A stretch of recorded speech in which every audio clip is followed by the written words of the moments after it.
Welcome to another episode of Wheel of Horror, the podcast where two best friends spin a wheel once a week. It chooses the horror film, and they discuss it. Today we're talking about 1998's The Faculty, which was directed by Robert Rodriguez. I'm your co-host, Alec. I'm Erik, and with us again, and I'm so freaking happy for this film, Joe Testa. Welcome back to the show. I'm really wondering, which one of you guys said, The Faculty? That's some 90s ass shit. We need to get Joe. 100% me. Yeah. It was on our last episode. It was on the Alien episode. I say The Faculty, and Eric's like, fuck it, I bet Joe saw that in theaters. So we're like, yeah, let's get on, because we didn't have a guest. And then now it makes complete sense, because any poster that has 5 white people standing looking very stern at whatever the posters of that time, I was like, Joe has to be in that. Yeah, The Cruel Intentions is another movie that comes to mind with that deep stare of white people just looking. Scream, Yeah. I think you guys are forgetting Usher. Right. Oh, well, yeah. Okay. Which it's understandable because his role in this movie is like a cameo, but he was front and center in a lot of the advertising for this movie. Interesting. So really quick, before we jump into this movie, we just wanted to give Joe a second to just promote the hell out of his YouTube channel because it is so awesome. So Joe, take it away. Oh, thank you, sir. Well, yes, it's very much still a work in progress, but I started a little YouTube channel, and I'm going to kind of showcase and talk about all of my kind of vintage horror memorabilia that I've collected from when I was a very small child in the 80s all the way up to today. But I'm going to focus on the older stuff, the more vintage stuff I have, and maybe it will evolve into other things. We'll see. It's still very, very early. I'm still playing around with different names for my channel. I noticed that if you just put Joe Testa into YouTube, it pulls up videos about the mafia, but which I also could have done a YouTube channel on the mafia too. But Joe Testa. Right now I'm going with Joe Testa's Midnight Program. So that's that. That's so sick. Yeah, dude, it's great. I've watched every video. You gave us a little shout out in one of them too. It's sick. If you guys like horror stuff, it's absolutely worth checking out. And Erik and I were trying to talk about it last episode. We're like, we need Joe to really explain it. Yeah. I appreciate it. Dude, it's awesome. So, into The Faculty. Usher. Yeah. Usher. Where were we? Yeah. Something about Usher? No, I'm kidding. Well, Erik and I had never seen this film. This is the first time, and we assume, Joe, because of, the time that it came out, that you had probably seen this in theaters. Is that probably right? Oh, indeed. Yes. I saw it in theaters. I think it came out on Christmas. Whoa. That was the kind of a thing too with me and my friends. I think the Christmas before this, we saw American Werewolf in Paris. Oh, yeah. I've seen that one. I know that one too. The Eiffel Tower scene at the beginning. That was crazy. That was nuts. And I was super hyped for this movie. I couldn't wait. I mean, you guys know this was right up my alley, but I do feel like there wasn't as much buzz for this movie as there were for a lot of the other kind of teen horror movies at this time. Even just a couple of months before this was Halloween H2O, which was huge, and this came out, and I don't really know what kind of business it did, but I feel like it kind of faded pretty quick and left theaters fairly quickly. And maybe it has a bit of a cult audience now, but it definitely doesn't have the same audience that, of course, Scream or even I Know What You Did Last Summer has. I mean, for example, my wife, who's a little bit younger than me, caught up with, all of those 90s horror movies at sleepovers, but she had not seen The Faculty, and I recently introduced her to it, and she loved it. Yeah, it's so weird that you'd think that this would just be right up there with the movies that you mentioned, like Scream and I Know You Did Last Summer, because it's like a very self-aware. It's basically Scream but with sci-fi films. I saw it as The Thing, but high school. Yeah, there were so many things I was thinking of. I'm like, this is like The Breakfast Club. There were so many little things that I was picking up on, but I'm not gonna lie. When it first started and there was the freeze frames where it's just saying their names and everything, I was like, I don't know if I like this. And then by the end, I was like, that was actually fucking awesome. That was a really good movie. That doesn't happen to me very often, where I go in and I don't like it, and then by the end I love it. Mm-hmm. Yeah, I mean, I'm very interested in what you guys have to say, because a movie like this, I'm just like, caught in a fog of nostalgia. I don't even, Oh, yeah. I can't really know if my opinion, is non-partial, you know what I mean? So, but just thinking about the release of this movie, I think it may have come out right as this whole trend was kind of starting to run out of gas. This is coming out at the very end of 98. And then when you think about 99, you don't really think about these kind of Kevin Williamson postmodern movies. When I think of 99 horror movies, I think of Blair Witch. I think of The Sixth Sense. I mean, of course, there were some stragglers. Of course, Scream 3 came out in 2000, and there were some other kind of forgotten slasher movies around that time. But I do feel like this is kind of the last gasp for that trend. You're right. It really was so definitive. Like 99 was the year it ended, and then as the 2000s started, it was just like, all right, remake. So, yeah, you're right. Erik, I'm curious, what were your thoughts? Because you texted me, you're like, this is so fucking 90s. So what? It's so, I'll just say this. I never saw this movie fully. I caught clips of it, and I've seen like YouTube clips of it as well. Without spoilers, I didn't expect the ending that happened, which was kind of out of nowhere. But I love the 90s nostalgia. It kicks off with The Offspring. The kids, the music's great. They got like a Pink Floyd brick in the wall football scene. Right. When they played Creed's 18, which is an Alice Cooper song, right, Joe? Yes, this is probably one of my top 3 favorite soundtracks. So if you have any questions, you can throw them over to me. Oh yeah, no, I love the soundtrack. I feel like if I was your age, I would have bought this CD 1,000. Yeah, I would have scratched the shit out of it and had to buy 2 copies. I would have said that.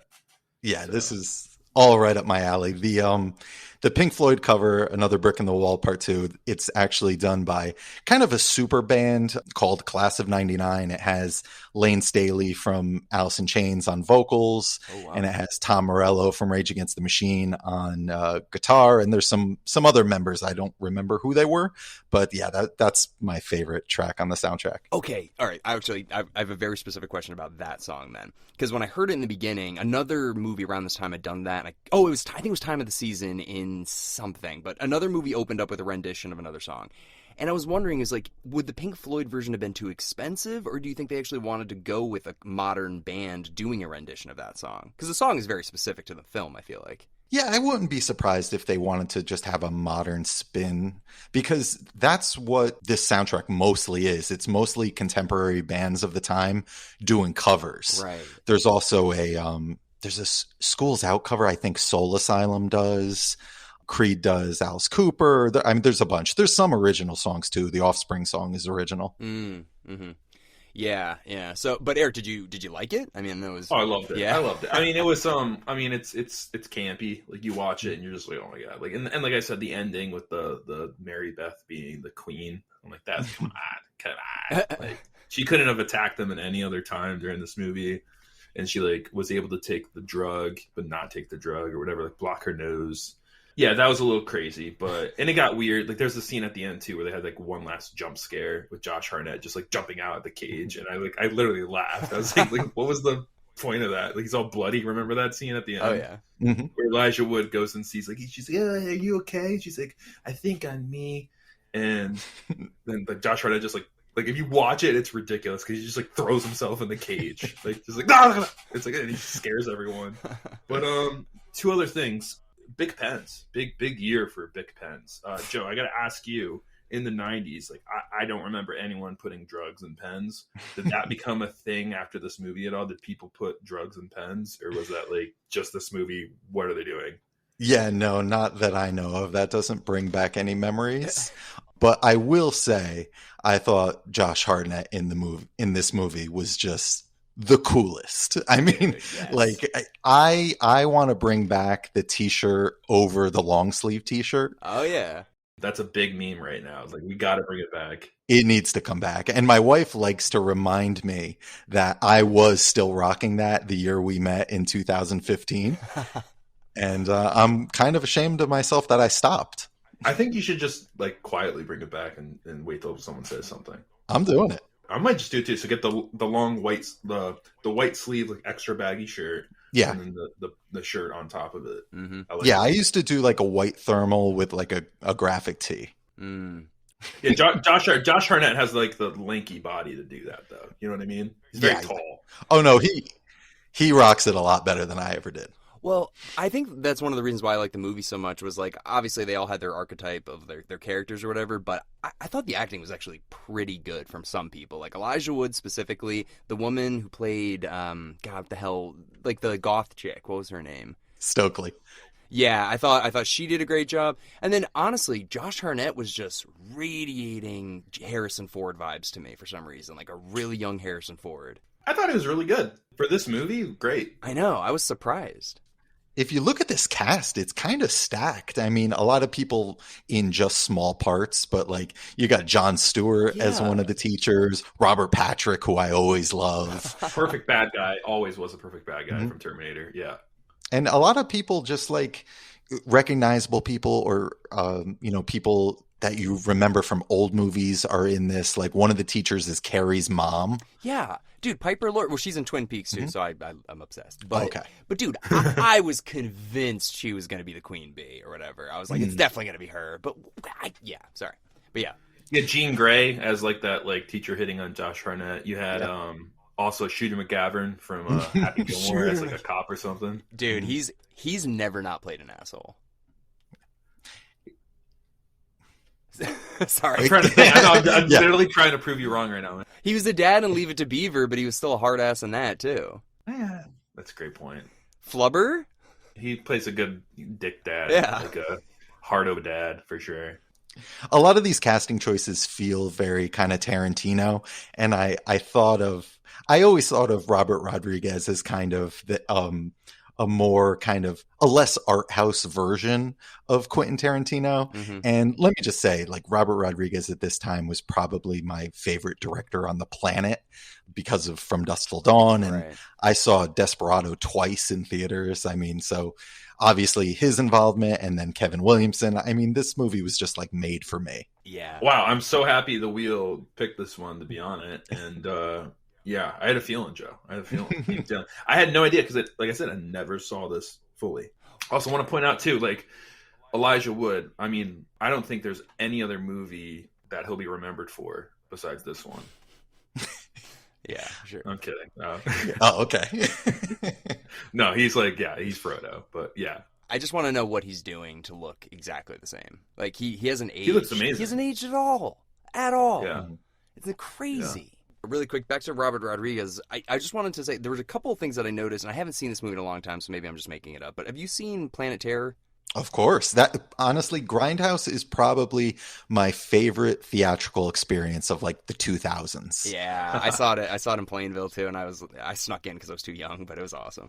But yeah, I like that one better than the Death Proof. Honestly, yeah, it's definitely more fun. But it kind of reminded me of that because that one's kind of about like a virus that's spreading, sort of. Right? I don't really remember it too well. Yeah, no, it has a very similar vibe. Yeah.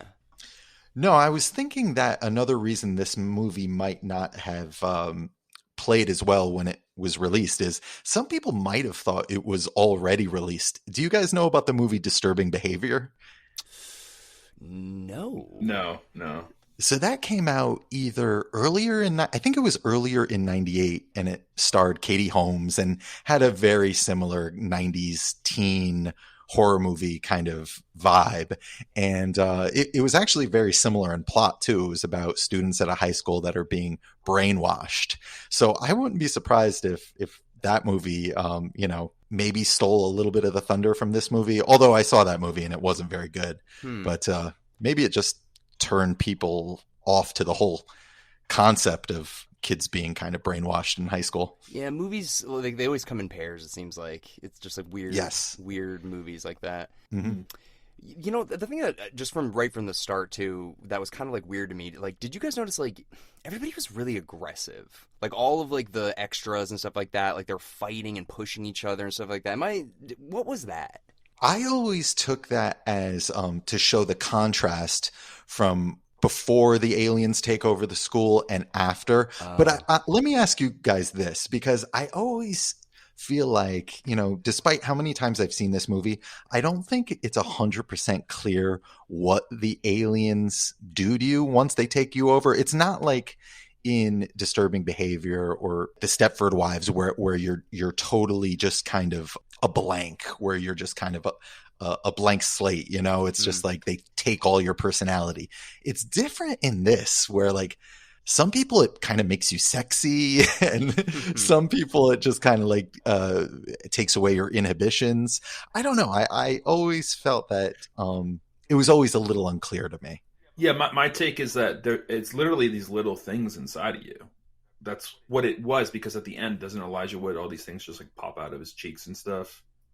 Yeah, I mean, like, what does it do to your personality, though? I think like, it's able to. It has to access your brain and just like figure out like thoughts and memories and stuff. Because how else would that Delilah know anything about Elijah Wood in the bus? Remember in the bus, she's like, "Oh, you were always so nerdy and stuff. You always liked me," and he's like.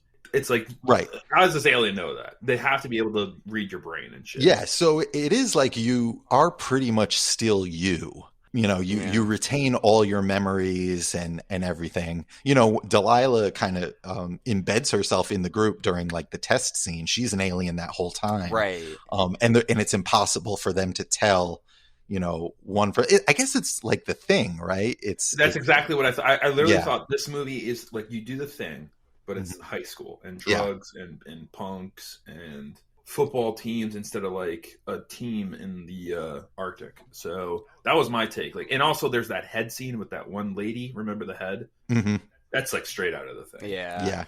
I guess I was kind of I was thinking in a lot of movies like this, you talk to the person that's been taken over and you realize there's something different about them. Yeah. But I guess in the thing isn't like that. It takes you over and becomes an exact duplicate. And I guess that's what this is. I know what this is. And they do the test, which is there was like a blood heat test, remember, in The Thing. And then this is like take these drugs. It's like, and wasn't it like the caffeine in the drug or whatever that did it? Yeah, the caffeine is what kills the alien inside you.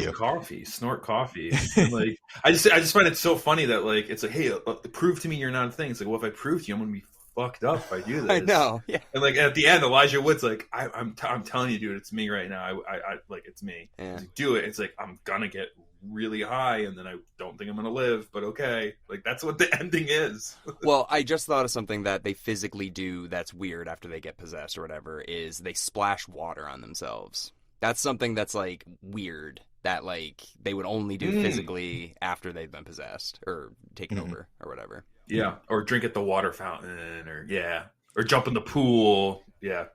I remember seeing that test scene in theaters and thinking, "Oh my God, this is just like The Thing." And like, and I feel like The Thing at that time hadn't totally been reevaluated as the classic that it is today.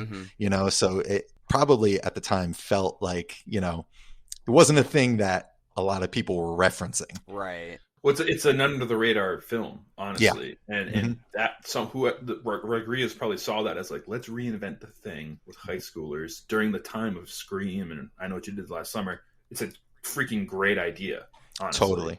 I was going to say they reference so many different horror films just like in Scream. I mean, they talk about aliens. They call one of the characters like, you're like Sigourney Weaver in this. They talk about Invasion of the Body Snatchers. So it's like they know like it's weird. I don't know. That's why I think it was cool. It was different. It was just like Scream. I don't have a lot of behind the scenes trivia on this movie, unfortunately. This movie has never gotten a proper like home video release. It's only been like bare bones DVDs and like some really kind of bad transfer Blu-rays, which is a real shame.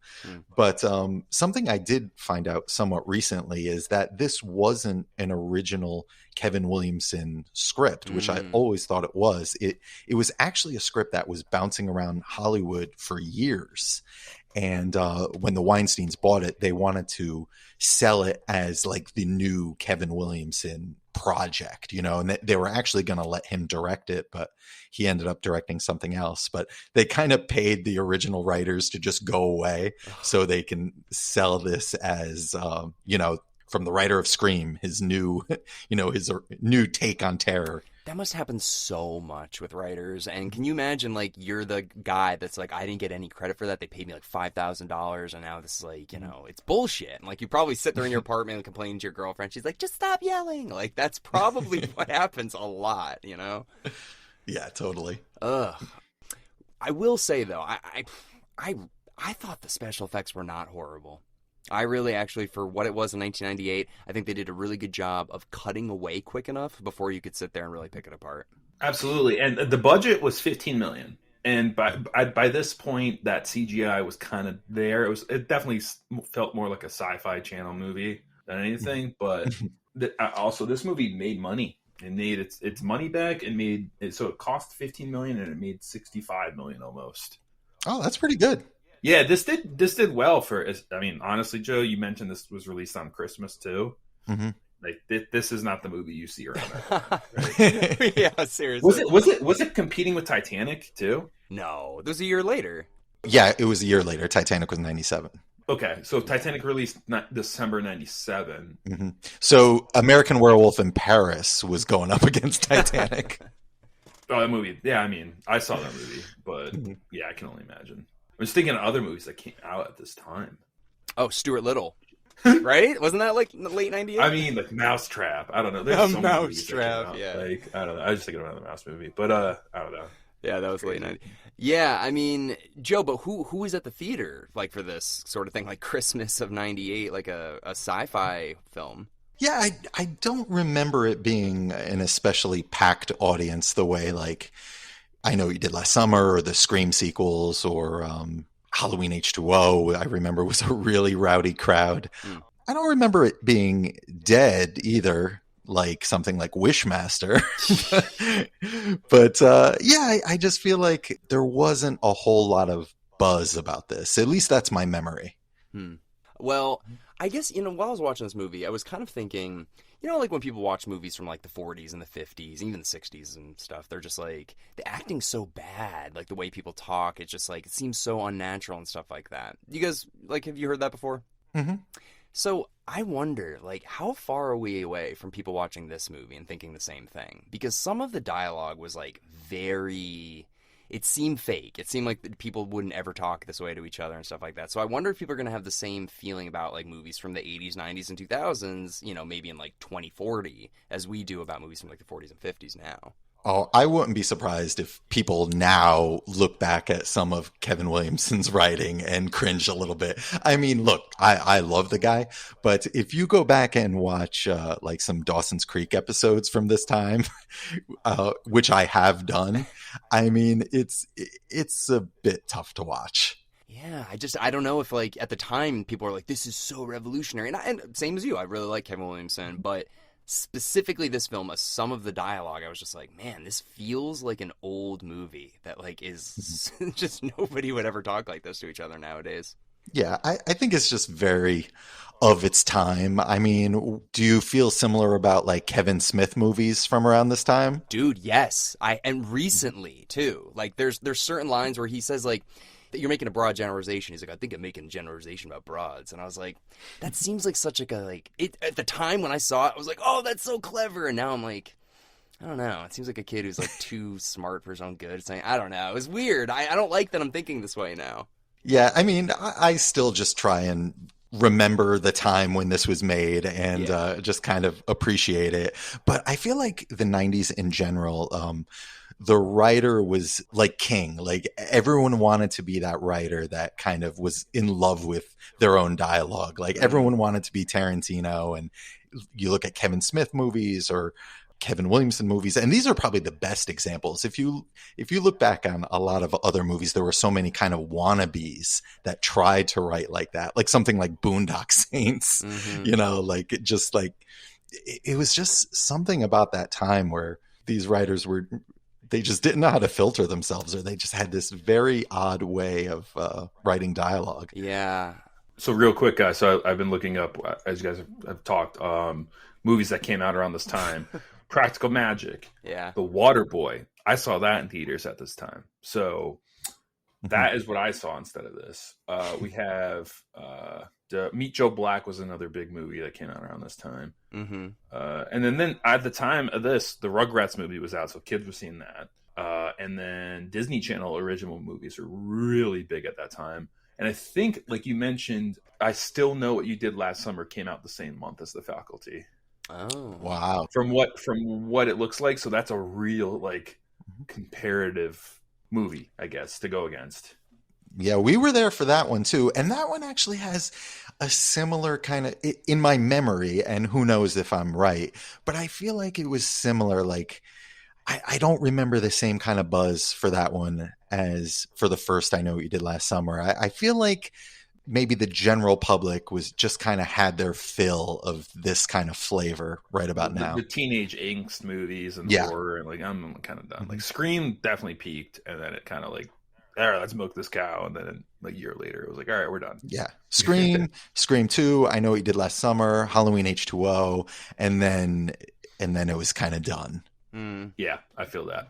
Yeah, it is. I love that about horror, though, that you can really break it into like decades and even like, halves of decades. You can be like, oh yeah, this is post Scream 90s. Like, it's just, I love that. That's why I love horror. Yeah, and Joe, I was really hoping you were going to come on this podcast. Like, everybody bought Bic pens after this movie. We filled them with salt or like baking soda. We snorted them in class, and we thought it was the coolest thing. But nah, we didn't get that. But hey, like you mentioned, Josh Hartnett, coolest guy. The guy's super smart. He's a drug dealer. He's good looking. He's a super senior. He's a contradiction, is what he calls himself. He has a nice freaking car. And at the end of the movie, as a super senior, he joins the football team at like probably the end of the season, and hopefully his last year of school. I don't know. The ending is kind of odd. Especially it's wild. Like, why are you shouldn't be, if you're a super senior, you're not doing sports. You're graduating. Yeah. And especially like Stokely becoming like, I don't know, what does she become, preppy? I guess they're doing the Breakfast Club thing, Yeah. right? Like everybody in this cast is some kind of Breakfast Club archetype. So she's the goth girl like Ali Sheedy, so she becomes like a preppy girl. I don't know. I think that was kind of lame. Like, what if Stan the jock became a goth kid for her? I thought that would have been cool. I like that idea. Yeah. That's way better. Yeah. That's way better than like her just being like, I'm gonna be like a normal person now and like going to the norm. Yeah. I don't know. Yeah, but yeah, I was screaming Breakfast Club the whole time. I'm just like, oh my god, that's clearly Emilio Estevez's character, but I liked it though. The one scene that actually did scare me though, a little scared, not really, but when Stan was taking a shower and the old lady walks in and she hugs him and then he pulls off part of her head. I actually was like, oh fuck, like that got me. That was well done for that time. Yeah. But then they brush it off like it was just a mannequin. It's like, no, it wasn't a mannequin or whatever. Was that in the closet? Oh yeah, in the closet, yeah. And also when Jon Stewart's finger got bit, for some reason that freaked me out. It looked so real, and I was like, ooh, I know that feeling, like that you nick your finger, like ugh. I also love that Elijah Wood is somehow like that late 90s, early 2000s, like hero of the country. Like he found aliens. And if you look at like Deep Impact, it's like the same thing. He saw the comet that was going to hit the Earth, and he's like a national treasure. Then he destroys the ring. Elijah Wood doesn't take roles where he's like the bad guy. Right? Oh no, the good son Macaulay Culkin was the bad guy. Yeah. Macaulay Culkin was the bad guy. Yeah. Oh, I got one for you. Where Elijah Wood's the bad one? Yes. Oh yeah, Sin City. Oh, there's that one too. I wasn't even, which is Robert. Yep. Okay. Robert Rodriguez. Yeah, somehow I forgot that one. But actually, one of my favorite like horror remakes from the 2000s is Maniac, which Elijah Wood stars is the main star of that movie. It's a remake from a movie from the 70s, and I actually think it's really good and kind of forgotten. Yeah, we should do that one. He also did another one called Come to Daddy sort of recently, but he's like the protagonist in that one. But he's been doing horror kind of recently. Yeah, I think he produces horror. I think he might have produced Mandy, which I'm a big fan of. I have to see that. Oh my god. Yeah, I don't know. I really enjoyed this movie. It was, I didn't know what to expect. I didn't even know it was about aliens. I didn't know anything. I was like, oh, it's, it's probably a slasher. But no, completely subverted my expectations. Everything checked every box for me. If you haven't seen this movie, check it out. It's cool. Yeah, honestly, it was like unfinished business for me. Like I graduated high school. I was like, I never watched The Faculty. I should have watched The Faculty one. And then here I am, 15, 20 years later, like, I'm going to watch the faculty today. And it was a good move. It's never too late. It's never too late. Wait, Eric, the one thing we didn't talk about from last week that you were mentioning here, just say the title. I can't. I have trouble saying I have trouble saying out of any word in the English dictionary. I have trouble saying the faculty. I can't. Something about faculty. It sounds weird. And I don't know if anyone's listening to the podcast. Listen to me brush by that word throughout this podcast. I'm like, the faculty. I try not to say it. I can't say faculty. Oh my god. Faculty. I didn't notice it until you pointed it out. I feel like I sound like Arnold Schwarzenegger, like faculty when I say it. It's like faculty. I only noticed it at the end. I didn't notice it until right now where you said it a little weird. I know exactly. My brain shuts off. It's so funny. The faculty. Sorry, I'll stop. No, I love that. It's funny. Well, you guys got any last minute thoughts on the faculty? I'm just glad you guys thought of my old ass for this one. Yeah, immediately Eric's like, "Do we have a guest?" I was like, "No." He's like, "What about Joe?" Like it was immediate. He's 90s. He's so 90s. No. Yeah, I wish I could invest in Bic pens back then because this movie probably made Bic pens, put them on the map. They probably were like, jackpot! Kids are going to start using pens as drugs. Like, yes, God. Like we're going to make so much money. We have lighters and pens. You'd think they'd probably be more nervous about lawsuits. They're probably like, "Fuck!" Now they're gonna start putting drugs. No, dude, they're probably like, jackpot! Like we're not selling drugs. Kids are. yeah, Not our fault. Oh my god. Well, Joe, any last minute thoughts? I'm bringing back the t-shirt over the long sleeve t-shirt. Yes. Yeah, like I'm gonna send you that meme right after this. It's hilarious. No, I'm bringing it back. do it. Dude, I'll bring it back with you when I come out to California. I'm gonna wear exactly that when we meet. I promise you, Joe. I'm not showing up to meet you unless I'm wearing that. You better do it. I don't want to be the only one. Now it's 100%. Like it's like, hey man, what's up? I'm Erik. Like, I know we were talking about before the podcast. Joe and Erik have never met, which is just crazy to me. So we've done like at least 30 of these podcasts, right? At least, yeah. So yeah, one day they'll meet. And you've been like a stone throw away from my house. You went to Alice Cooper at the Bridgeport Amphitheater. Yes, that's like 4 minutes away from me. Oh man! And now we're 3,000 miles away, but we're gonna make it happen. Yeah, exactly. Yeah. All right. Well, Erik, what do you say you spin that old wheel? Yes, let's spin the wheel. All right, spinning.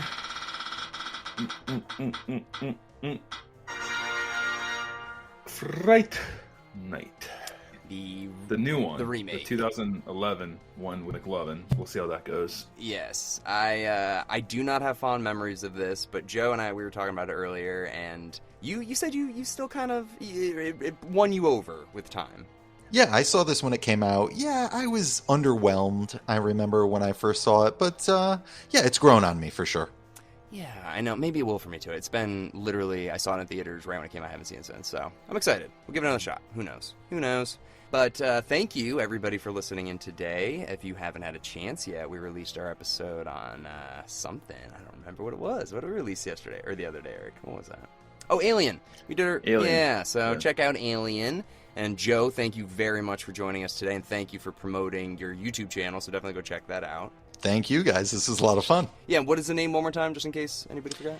As of right now, and I may change it, it's Joe Testa's Midnight Program. Perfect. Yeah, definitely check it out. And if you do change it, let us know, and we'll let everybody know as well. So we'll do an emergency episode. Yeah, exactly. All right. Well, thank you, everybody, for listening in, and we will see you all next week with Fright Night 2011.